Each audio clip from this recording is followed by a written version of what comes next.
지난주에는 우리 교역자 수련회가 순천 여수 지역을 돌아보았습니다.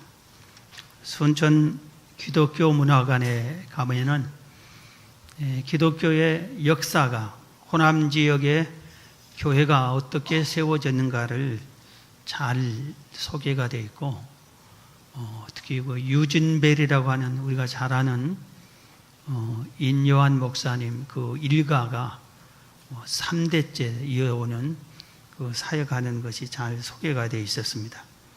여수에는 여러분들도 많이 가봤겠지만, 특히 우리 청지기 대학생들이 간 적도 있지만 손영한 목사님 기념관 애양원에 다녀왔습니다. 그 여수 애양원에 갈 때마다 저는 대여섯 번 갔는데, 가면은 내 영혼이 거룩해지고 새 힘을 얻는 것 같은 그런 느낌을 받습니다. 영적인 고향과 같다, 이런 생각을 가져봅니다. 이번에는 전과 달리 특별한 것이 있었습니다.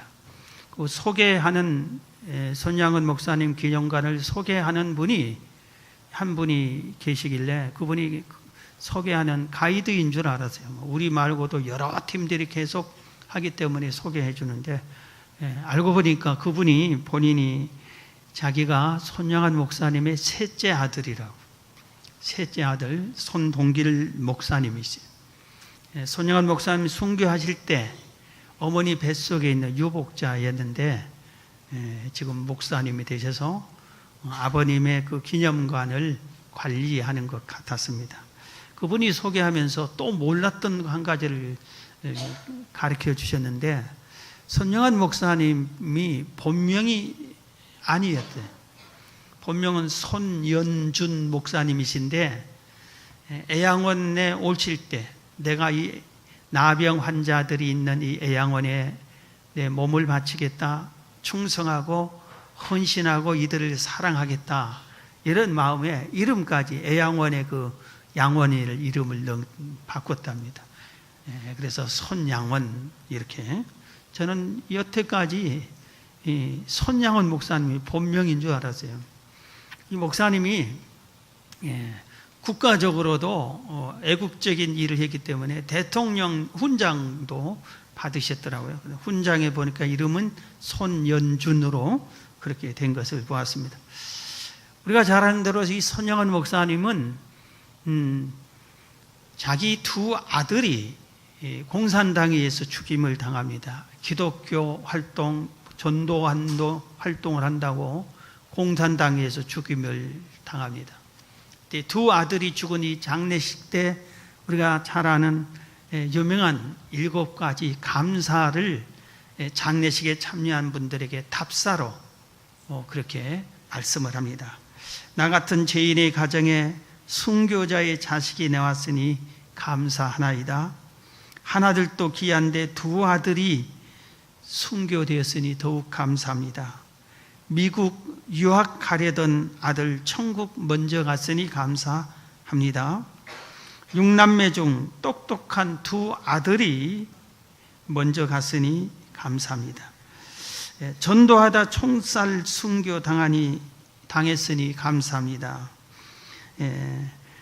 너무 사랑하는 두 아들을 총살한 원수를 회개시켜 내 아들, 양아들 삼고자 하는 마음 주신 하나님께 감사합니다. 두 아들 순교 열매로 무수한 천국 아들들이 생길 것을 믿어지니 감사합니다. 이렇게 우리가 상상할 수 없는, 이해가 안 되는 이런 감사를 하나님께 드렸습니다. 그 기념관에 유품들이 많이 전시되어 있는데, 그 중에 하나 보니까 헌금 봉투가 있어요. 그 헌금 봉투가 바로 두 아들이 순교 돌아오는 주일에 하나님께 이 목사님이 순교 당한 것에 대한 감사 헌금이에요. 실제 그 봉투 헌금이 누렇게 변했지만 그 친히 쓴 글씨로 이렇게 감사 예물이 이 봉투도 전시되어 있어요. 정말 충격을 받았고, 나는 도저히 이렇게까지 못할 것 같다는 생각을 해 보았습니다.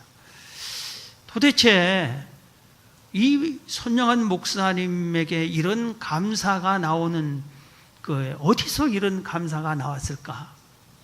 어떻게 이렇게 하나님을 원망할 수밖에 없는 이 일을 만났는데도 감사를 들었을까 생각을 해보니까 그건 손영한 목사님에게 재림 신앙이 있었다.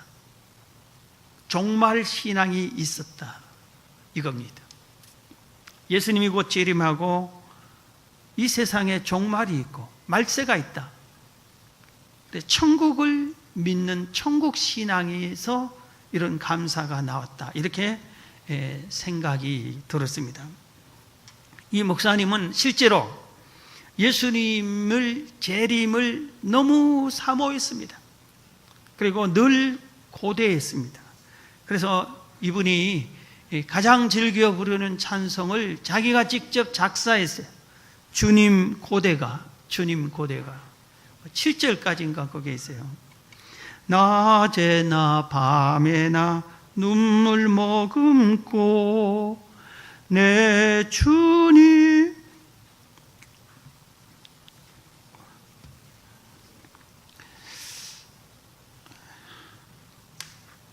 오시기만 고대합니다.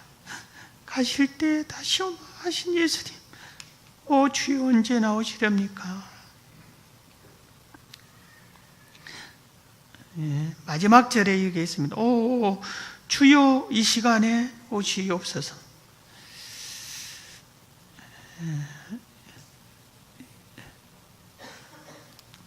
이 목사님은 두 아들을 잃고 예수님 오시는데, 곧 오시는데 내가 뭐 두려울 게 있나? 천국이 있는데 내가 뭘 바랄 게 있느냐? 그리고 내 아들이 천국 갔는데 뭘 섭섭할 일이 있느냐? 이런 마음이 가득 찬 것 같습니다. 제가 매년 여름만 되면은 1년에 한 번씩은 꼭 우리 교회에 종말, 말세에 대한 설교를 하려고 애를 쓰고 하고, 아니면 외부 강사를 초청해서라도 이 말세에 대한 설교를 하려고 노력해 왔습니다.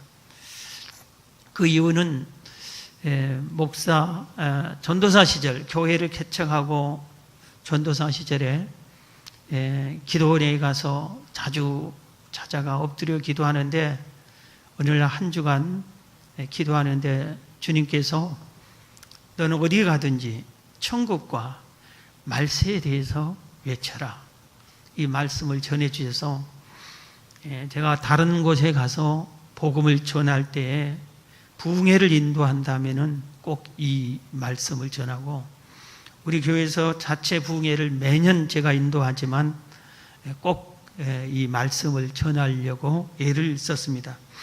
올해도 8월 달에 주로 전하는데 8월에 전한 이유가 있어요. 8월 달에 우리 성도들이 제일 믿음이 흩어집니다. 여행 또 휴가, 그래서 주일도 뭐 빠뜨리기도 하고, 주님 생각보다는 세상의 여행에 그리고 취미 여러 가지 그런 길로 많이 갑니다.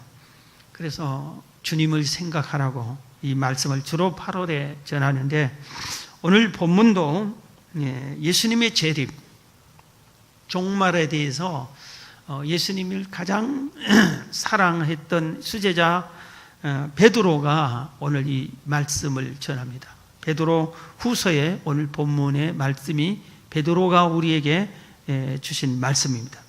오늘 본문에서 제가 세 가지만 말씀을 드리려고 합니다. 첫 번째는 종말에 대한 주의 약속은 반드시 이루어진다 이겁니다. 반드시 종말은 있고 찾아오고 예수님 재림은 다시 찾아옵니다. 오늘 재림, 종말, 말세는 동일하게 생각하면 됩니다. 예수님이 재림하면은 말세고 종말입니다. 예수님 초림에 대한 구약의 예언이, 구약의 예언자들을 통한 예언이 무려 450회 이상 있었다고 합니다. 제가 뭐 일일이 세볼 수도 없고 학자들이 그럽니다. 그런데 예수님의 재림, 종말에 대한 말씀은 무려 신구약에 1500번이나 된다고 합니다. 예수님이 이 땅에 다시 처음 오실 이 초림에 대한 450회 예언했는데 그 예언대로, 그 약속대로 보내주시겠다 하나님의 약속대로 오셨어요. 그런데 1500번이나 약속한 이 재림, 종말이 그럴 리가 없습니다. 단 한 번 약속했어도 성경은 반드시 그게 이루어집니다. 성경은 진리이기 때문에 그렇습니다. 예수님에 대한 재림에 대한 예언을 몇 가지 말씀드리면은 예수님이 본인이 친히 말씀하셨어요. 이 땅의 탄생에 대한 예언은 본인이 한 적이 없어요. 천국에 계셨기 때문에. 그러나 죽음과 부활 이런 것은 예수님이 직접 본인이 말씀하셨어요. 그런 것처럼 다시 오신 재림에 대한 것도 예수님께서 여러 번 말씀하셨어요. 그 중에 하나 요한복음 14장 1절에서 3절을 보면은 너희는 마음에 근심하지 말라. 하나님을 믿으며 또 나를 믿으라. 내 아버지 집에 거할 것이 많도다. 그렇지 않으면 너희에게 일렀으리라. 내가 너희를 위하여 거처를 예비하러 가노니 가서 너희를 위하여 거처를 예비하면은 내가 다시 와서, 지금 내가 천국에 가서 너희들이 거할 하나님을 믿는 예수님의 제자들의 거처할 집을 마련하고 다 천국이 완성되면 다시 와서 너희를 내게로 영접하여 나 있는 곳에 너희도 있게 하리라. 예수님이 이렇게 예언을 하셨습니다. 사도행전 1장 11절에 보면 예수님이 승천하시는 장면이 나옵니다. 그때 한 500명 정도가 감람산에 모여서 예수님이 승천한 모습을 봅니다. 그때 11절에, 사도행전 1장 11절에 이르되 갈릴리 사람들아 어찌하여 서서 하늘을 쳐다보느냐. 너희 가운데서 하늘로 올려가신 이 예수는 하늘로 가심을 본 그대로 다시 그대로 오시리라 하였느니라. 천사들이 예수님이 다시 오실 때는 구름 타고 천사들이 함께 온다고 그렇게 예언을 하셨습니다. 설마 예수님이 재림하실까? 설마 이 세상에 종말, 말세가 정말 있을까? 말세가 정말 찾아올까? 이렇게 설마 그러겠어? 이런 사람들이 이 세상에 너무 많습니다. 그런데 문제는 교회 안에도 이런 사람들이 있다는 겁니다. 성경을 믿는다고 하는 사람들이 다른 건 믿으면서 이 예언의 말씀이, 재림에 대한 종말의 말씀이 무려 1500번 정도 기록이 되는데 그 성경을 읽으면서도 설마 그러겠어? 그렇게 하고 모른 척 해버리고 믿으려고 하려고 하지들을 않습니다. 여러분, 마가복음 13장 31절에 예수님이 이렇게 말씀하셨습니다. 천지는 없어지겠으나 내 말은 없어지지 아니하리라. 주님이 한다한 말씀은 세상이 다 없어진다 할지라도 내 말은 안 없어진다. 이건 반드시 이루어진다. 이렇게 아주 강력하게 주님이 우리에게 말씀하셨습니다. 오늘 본문 베드로후서 3장 8절 9절을 봅니다. 사랑하는 자들아, 죽게는 하루가 천년 같고 천년이 하루 같다는 이 한 가지를 잊지 말라. 주의 약속은 어떤 이들이 더디다고 생각하는 것 같이 더딘 것이 아니라 오직 주께서 너희를 대하여 오래 참으사 아무도 멸망하지 아니하고 다 회개하기에 이르기를 원하시느니라. 예수님이 속히 오리라고 제자들에게 말했고, 예수님이 승천하실 때 천사들도 속히 이 모습 이대로 오신다고 했는데 예수님은 아직까지 오지 않았어요. 2000년이 지났는데 오지 않았습니다. 그러니까 이 약속이 틀린 거 아니냐, 왜 그러냐 이러는데 거기에 답이, 거기에 대한 오해를 푸는 말씀이 오늘 본문 말씀이에요. 죽게는 하루가 천년 같고 천년이 하루 같다. 그러니까 주님의 나라의 시간 개념과 이 땅의 시간 개념과는 다르다는 것을 가르쳐주고 있는 것입니다. 우리는 이 땅에서 하루 24시간 1년 365일, 그리고 1년 지나고 2년 지나고 3년 지나고 오늘 내가 몇 살 먹었다, 이게 계산을 이 땅의 시간으로 합니다. 그런데 하늘나라는 시간이 없습니다. 영원한 세계예요. 그래서 하늘나라에 없는 것이 하나 있는데, 여러 가지 없는 것이 많지만, 죄도 없고 많은 게 없지만 쓰레기통도 없어요. 음식 쓰레기 안 쳐도 돼요. 그런데 시계가 없어요. 하늘나라에 시계가 없어요. 시간이 없어요. 하늘나라 영원해서 하는 것이에요. 그래서 예수님 입장에서 볼 때, 하늘나라에서 주의 입장에서 볼 때는 우리는 하루, 이틀, 사흘, 1년, 2년 하지만 1000년이 하루 같다고 그랬어요. 그런데 하늘나라 입장에서는 한 이틀 지났네, 그것밖에 아니에요. 우리는 2000년 지났는데 이틀 지났네, 이거예요. 그래서 우리의 시간관념으로 더디다 그러지 말라, 이겁니다. 그런데 이 2000년 동안 안 오고 더디 기다려 참아주신 목적, 이유를 오늘 본문 9절이 설명하고 있잖아요.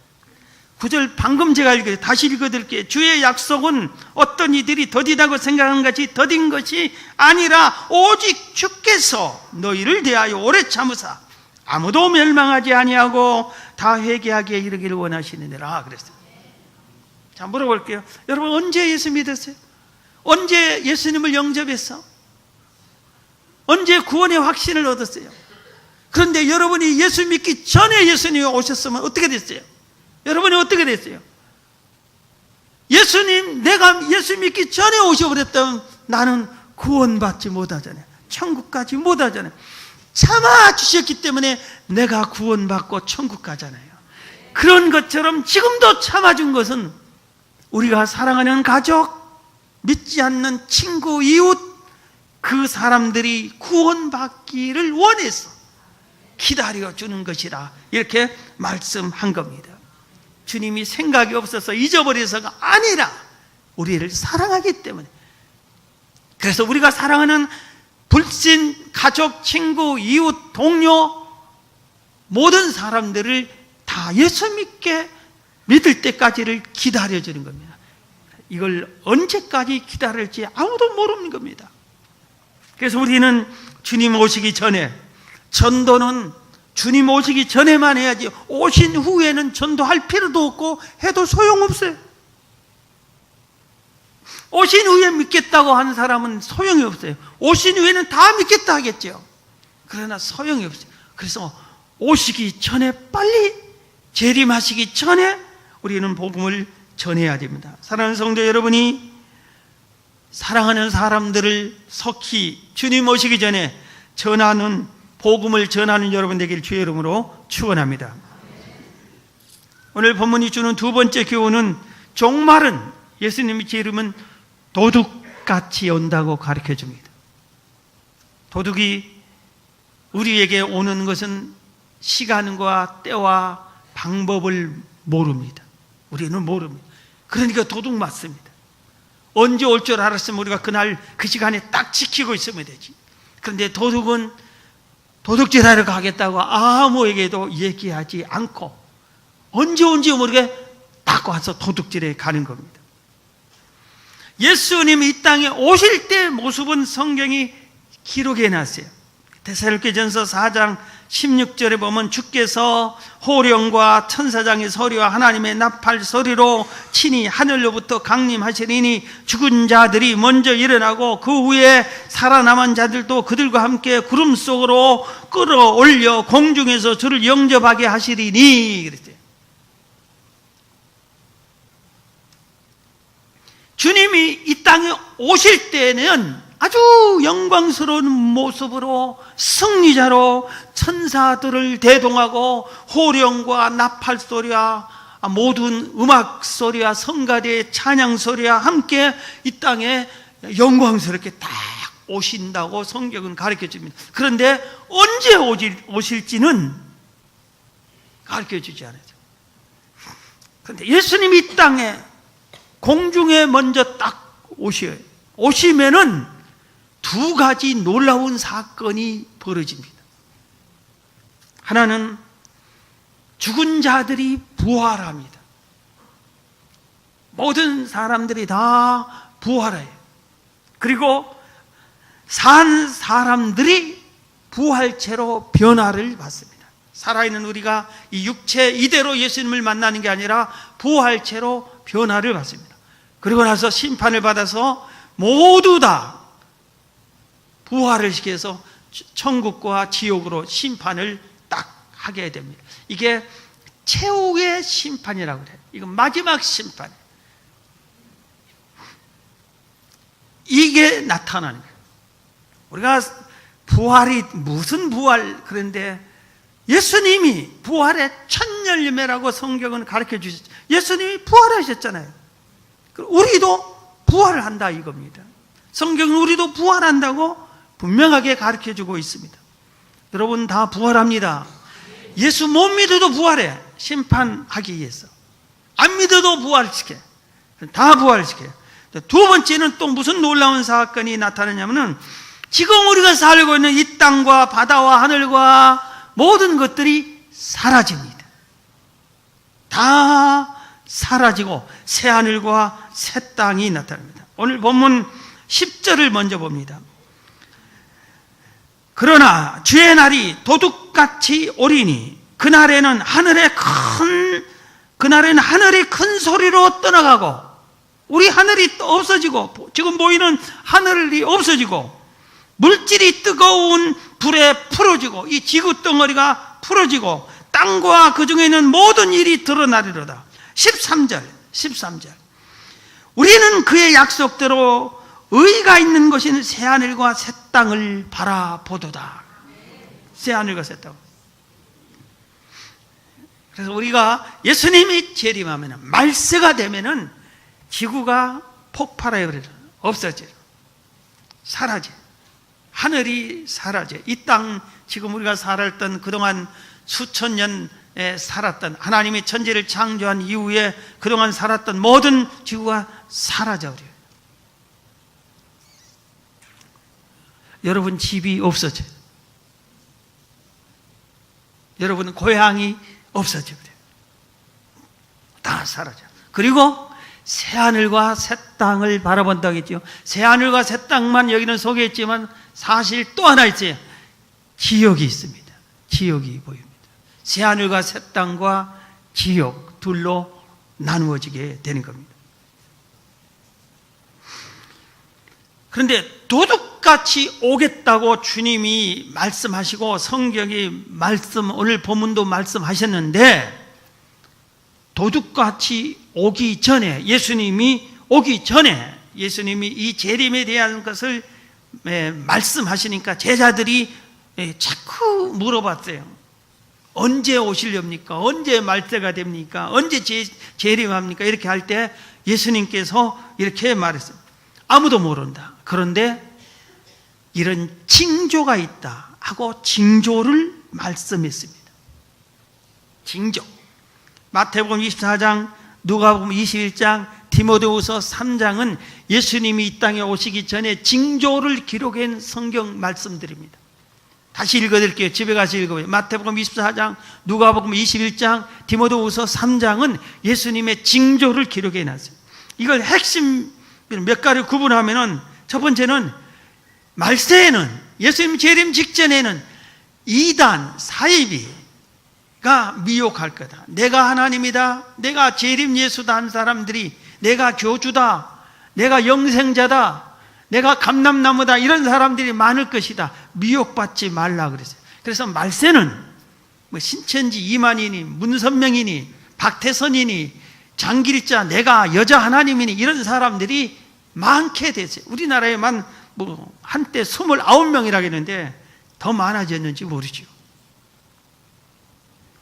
그 다음에 세상이 전쟁이니 기근이니 지진이니 해일이니 이런 것들이 재난이 크게 과거에 달리 크게 일어납니다. 그 다음에 사람이 변화돼요. 사람이 할 수 없는 악한 행동을 합니다. 그리고 그렇게 하나님을 잘 믿던 사람들이 하나님보다 돈을 더 사랑하고 하나님보다 쾌락을 더 사랑해, 이런 사람들로 변해버린 마귀에게 빠지겠지요. 그리고 네 번째는 이스라엘이 독립한다고 그랬어요. 2000년 가까이 나라를 잃은 이스라엘이 독립이 안 됐다가 1948년 5월 14일 독립했어요. 물론 이 해석은 일부 학자들은 그건 아니다, 과한 해석이다 하는데, 물론 또 다른 일부 학자들은 이스라엘 독립을 그걸 해석합니다. 무화과 나무의 비유를 봐라. 무화과 나무가 있고 열매를 맺을 때, 그때 예수님이 오신다 했는데, 무화과 나무는 이스라엘의 국화입니다. 그래서 그걸 그렇게 해석하는 겁니다. 그리고 교통과 지식이 놀랍게 발달할 것이다. 요새는 너무나 이 지식이 발달하고 교통이 발달한 것은 사실입니다. 하인리 법칙이라는 것이 있습니다. 1대 29대 300이라고 하는 법칙이 있어요. 이거는 산업재해 예방이라는 책을 허버트 윌리엄 하인리가 이 책을 저술했는데, 지었는데, 이분이 그걸 주장했어요. 1대 29대 300이라는. 그게 뭐냐면은, 예를 교통사고, 이분은 보험회사의 대형 사고 이런 것을 처리하는 일을 하는 분이 데이터를 작성해 보니까 이 법칙이 나왔어요. 그런데 그게 맞는 거예요. 그게 뭐, 예를 들면은 광화문 사거리의 교통사고가 크게 났다, 예를 들어. 그러니까 이건 나기 전에 무슨 일이 발생하냐? 300번 이상 사고 날 뻔한 일들이 일어나. 300번 정도. 그러면 그때 정부에서 아니면 서울시에서 교통사고 날 뻔했다고 신고도 누가 하고, 그러면 빨리 거기를 정리를 하고 어떻게 해야 되겠죠. 그런데 그거 안 해버려요. 그러면은 29번의 경미한 사고가 일어나. 박치기를 한다든지 뭘 그냥 차끼리 그냥 부딪힌다든지 이런 일을 발생해. 29번. 그래도 그대로 놔두면은 꽉 하고 대형 사고가 나온다. 그런다 이거다. 성수대교가 무너지기 전에 300번 정도 문제가 발생했을 거예요. 그리고 29번 정도 어디가 나사가 풀렸고 삐끗했고 흔들렸고 그런 일이 발생했을 거예요. 그런데도 그걸 무시해버릴 때 툭 떨어진 거예요. 삼풍백화점이 무너진 것도 그 똑같다 이겁니다. 미리 있었다 이겁니다. 이건 별개 한 사람이 통계를 내서 이렇게 법칙을 만들어냈지만 예수님의 재림의 징조들이 수없이 나타나. 그런데 설마 하다가는 바로 1대 29대 30 하인리 법칙처럼 예수님 재림하고 난 후에 준비를 안 해버리면은 너무 늦다는 것을 우리가 깨달아야 됩니다. 예수님 언제 오신다고 했어요? 도둑같이 오시. 도둑같이 오시. 그러니까 우리가 어떻게 해야 되겠습니까? 자, 오늘 본문 세 번째가 우리에게 제일 중요해. 그러니 너희가 어떤 사람이 되어야 하느냐 이겁니다. 어떤 사람이 되어야 하느냐. 예수님이 마태복음 24장에 징조를 설명했다고 했어요. 징조를 설명한 후에 뒷부분의 내용을 읽어드릴게요. 마태복음 24장 36절 이하에 보면 이런 말씀이 있어요. 그러나 그날과 그때는 아무도 모르나니 하늘의 천사들도 아들도 모르고 오직 아버지만 아시느니라. 노아의 때같이 인자의 임함도 그러하리라. 홍수전에 노아가 방주에 들어가던 날까지 사람들이 먹고 마시고 장가들고 시집가고 있으면서 홍수가 나서 그들을 다 멸하기까지 깨닫지 못하였으니 인자의 임함도 이와 같으리라. 그때 두 사람이 밭에 있음에 한 사람은 데려가고 한 사람은 버려둠을 당할 것이요 두 여자가 맷돌질을 하고 있음에 한 사람은 데려가고 그 한 사람은 버려둠을 당할 것이니라. 그러므로 깨어있으라. 그러므로 깨어있으라. 어느 날에 너희 주가 임할는지 너희가 알지 못함이니라. 너희도 아는 바니 만일 집주인이 도둑이 어느 시간에 올 줄 알았더라면 깨어있어 그 집을 뚫지 못하게 하였으리라. 이러므로 너희도 준비하고 있으라. 생각지 않은 때 인자가 어리라. 예수님이 재림의 징조를 쭉 설명한 뒤에 맨 마지막에 첫 번째 뭘? 노아 심판 사건을 얘기했습니다. 노아가 방주를 지을 때 아무도 모르게 숨어서 몰래 지은, 그게 아닙니다. 온 동네 지역 사람이 다 알았어요. 그들에게 너희들도 하나님께서 물로 심판하니 속히 살려면 방주를 만들어라. 아무리 외쳐도 그들은 방주를 짓지 않았어요. 그리고 시집가고 장가가고 집 짓고 세상에 일만 분주하면서 살았어요. 바로 방주를 닫기 전에 방주 안으로 들어오느라 곧 이제 홍수가 진다 해도 아무도 방주 안에 들어오지 않았어요. 설마 무슨 소리, 지금까지 물로 사람이 세상에 당한 적이 한 번도 없어. 맞습니다. 한 번도 없었어요. 그때까지 믿지를 않아요. 믿어지지도 않았어요. 그리고 아무리 외쳐도 방주를 만들어라, 방주 안으로 들어오느라 해도 아무도 받아들이지 않았어요. 그들은 물로 심판받아 떠밀려가며 죽을 때까지 깨닫지를 못했다고 그랬어요. 우리한테 그렇게 얘기했어요. 말세가 돼서 예수님 재림할 때가 되면은 아무리 예수님 재림하다, 말세다, 준비해라, 깨어있으라 해도 깨닫지를 못해요. 설마 무슨 놈의 말세, 세상은 잘도 돌아가는데, 그런 의미가 깨어있으라. 그리고 이어지는 말이 뭐예요? 두 사람이 밭에 있는데 한 사람만, 두 사람이 맷돌질하는데 한 사람은 남았대. 그 뒤에 이은 마태복음 25장에 10사람의 처녀가 신랑을 맞이하고 있는데 지혜로운 기름을 준비한 5처녀만 신랑을 맞이하고 들어가고 5처녀는 못 들어갔다. 전부 다 반반을 했어요. 같은 장소, 같은 일을 하는데 데려감을 당한 사람이 있고 버려둠을 당한 사람인데, 구별은 준비한 사람, 지혜롭게 준비한 사람만 데려감을 당해요. 어쩌면 예수님이 재림할 때 예배 시간일지 모릅니다. 주일 예배 시간에 오실지 몰라요. 예배를 딱 들었는데 예수님이 딱 재림하면은 예배가 중단될 거예요. 하늘에서 우렁찬 찬양과 하늘문이 열리고 구름 타고 천사들과 함께 예수님 오는 것을 다 본다고 했어요. 보일 거예요. 근데 예수님께서 아무개 집사 올라오너라, 아무개 권사 너도 올라오너라, 이름을 부른다고 그랬어요. 다 불러서 부른 사람은 올라가고, 예배드린 중에도 예수님 재림을 준비하지 못한 사람, 믿지 않은 사람은 그대로 남아있는 거예요. 절반이라 그래요. 절반. 여러분, 우리가 예비해야 됩니다. 깨어있으라고 그랬어요. 그래서 깨어있으라. 오늘 본문 다시 봅니다. 본문 베드로후서 3장 10절부터 그러나 주의 날이 도둑같이 오리니 그날에는 하늘이 큰 소리로 떠나가고 물질이 뜨거운 물에 풀어지고 땅과 그 중에 있는 모든 일이 드러나리로다. 이 모든 것이 이렇게 풀어지리니 너희가 어떤 사람이 되어야 마땅하냐? 거룩한 행실과 경건함으로 하나님의 날이 임하기를 바라보고 간절히 사모하라. 그날에 하늘이 불에 타서 풀어지고 물질이 뜨거운 물에 녹아지려니와 우리는 그의 약속대로 의가 있는 곳인 새하늘과 새 땅을 바라보도다. 그러므로 사랑하는 자들아, 너희가 이것을 바라보나니 주 앞에서 점도 없고 흠도 없이 평강 가운데서 나타나기를 힘써라 그랬어요.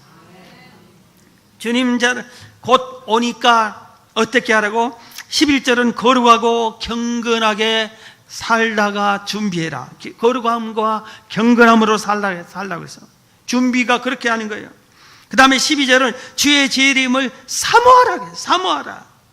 그리고 이 땅의 것이 전부 사라지니까 뭐하라. 사라진다고 표현한 것은 이 땅에 있는 것을 움켜쥐려고 욕심 부리지 말고 욕심 버려라 이겁니다.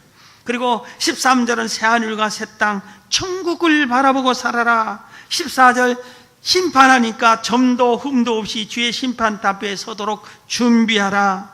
그리고 평강 가운데 나타나길 준비하란 말은 뭐예요? 준비가 다 된 사람은 평강 가운데 주님을 맞이합니다. 그러나 준비가 안 된 사람은 주님이 재림하면 그때부터 두렵고 무섭고 떨리는 겁니다. 왜? 준비가 안 됐으니까.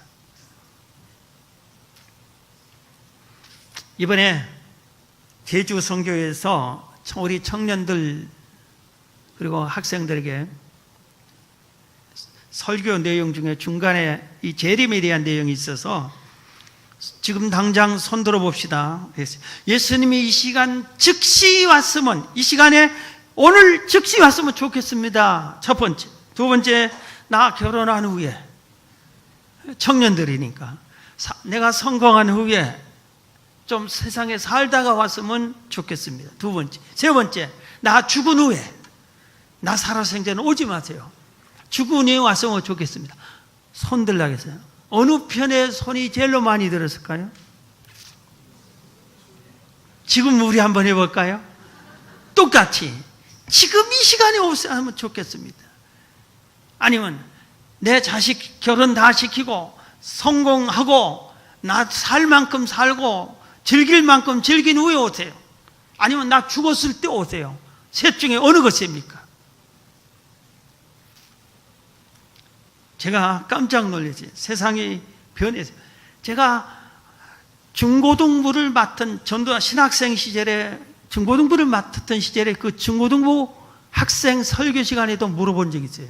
그때보다 너무 실망했어요.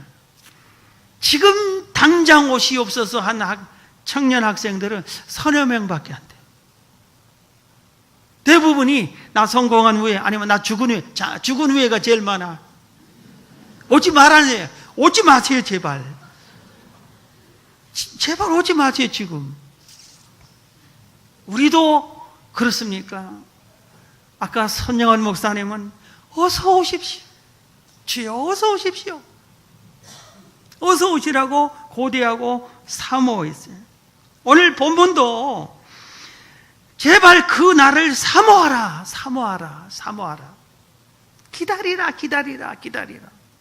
근데 우리는 천국을, 예수님의 재림을 사모하는 마음이 내 마음에 자리를 못 잡아요. 내가 사모하는 것은 이 세상에서 잘 되는 것, 이 세상에서 건강한 것, 자식들이 잘 되는 것으로 가득 차 있어요. 그러다가는 주님 오셔버리고 나면은 우리는 평강으로 주님을 못 맞아요. 두려운 마음으로. 거룩하고 경건한 삶으로 준비해라. 주의 재림을 사모해라. 새하늘과 새 땅 천국을 바라보고 살아라. 점도 흠도 없이 주의 심판 앞에 서도록 해라. 이 말씀을 우리는 기억해야 됩니다. 다시 말씀을 이제 마무리하겠습니다. 주님은 살아계십니다. 다시 오십니다. 그때 여러분들이 슬기로운 다섯 처녀처럼 맷돌 달다 공중으로 들림받은 사람처럼 주님을 만나는 여러분이 되시길, 공중에서, 천국에서, 하늘에서 주님을 만나기를 주의 이름으로 축원합니다. 기도하겠습니다.